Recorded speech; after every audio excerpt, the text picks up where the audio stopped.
ये कहानी एक पुराने अस्पताल की है जो शहर के बाहर एक वीराने इलाके में बना हुआ था। इस अस्पताल को करीब 20 साल पहले बंद कर दिया गया था क्योंकि वहाँ के लोग के बीच ये अफवाह थी कि अस्पताल में भूतों का साया है। कहानी की शुरुआत होती है चार दोस्तों के साथ, आर्यन, राहुल, सीमा और नीतू से।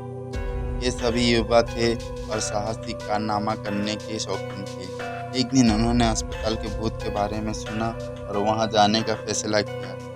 उन्होंने सोचा कि ये केवल एक अफवाह है और इसे साबित करने का यही सही मौका है। रात के 12 बजे चार दोस्त अस्पताल पहुंचे। चारों के हाथ में टॉर्च थी और दिलों में थोड़ा सा डर, लेकिन रोमांच की भावना ज़्यादा थी। जैसे ही वे अंदर गए, अस्पताल के गलियारों में फैली सन्नाटे की गूंज ने उनके रोंगटे खड़े कर दिए।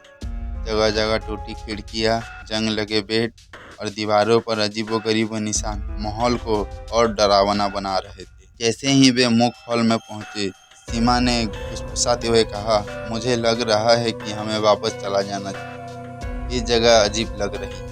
लेकिन राहुल ने हंसते हुए कहा, अरे डरने की क्या बात है, भूत ऊत कुछ नहीं होते, ये सब मन का वहम है। जैसे ही वे आगे बढ़े, उन्हें एक ऑपरेशन थिएटर का दरवाज़ा खुला मिला।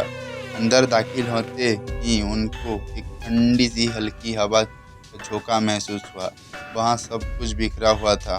तभी एक अजीब सी आवाज़ आई, जैसे कोई किसी चीज़ को खींच रही हो। सब लोग डर गए। नीतू ने घबराते हुए पूछा, ये आवाज़ कहाँ से आ रही है? आर्यन ने टॉर्च की रोशनी घुमाई तो एक कोने में एक व्हीलचेयर अपने आप हिल रही थी। ये देखकर सभी के चेहरे पर डर साफ झलक रहा था। जैसे ही वे वहां से बाहर निकलने लगे, उन्होंने देखा कि सीमा उनके साथ नहीं थी। चारों तरफ उसे ढूंढने लगे, लेकिन सीमा का कोई पता नहीं चल रहा था। तभी एक कमरे से उनकी चीखने की आवाज़ आई।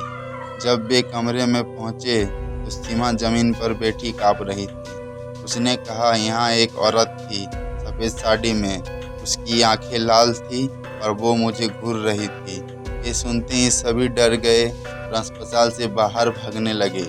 लेकिन जैसे ही वे बाहर भागने लगे, दरवाज़ा अपने आप बंद हो गई। राहुल ने कोशिश की, लेकिन दरवाज़ा नहीं खुली। तभी एक अजीब सी हंसी पूरे अस्पताल में गूंज उठी। आर्यन ने हिम्मत जुटाकर कहा, हमें शांत रहकर कोई रास्ता निकालना होगा। अगर हम डर गए तो कुछ नहीं कर पाएंगे। आखिरकार वे एक टूटी खिड़की से बाहर निकलने में कामयाब हुए। जब वे बाहर पहुंचे तो उन्होंने सुना कि गांव में पहले भी कई लोग अस्पताल में खो गए हैं। बाद में उन्हें पता चला कि यह अस्पताल एक मानसिक रोगियों का केंद्र था, जहां एक महिला मरीज की रहस्यमय तरीके से मौत हो गई थी। कहते हैं उसकी आत्मा आज भी वहां भटकती है। कुछ रहस्य अनसुलझने ही बेहतर होती है।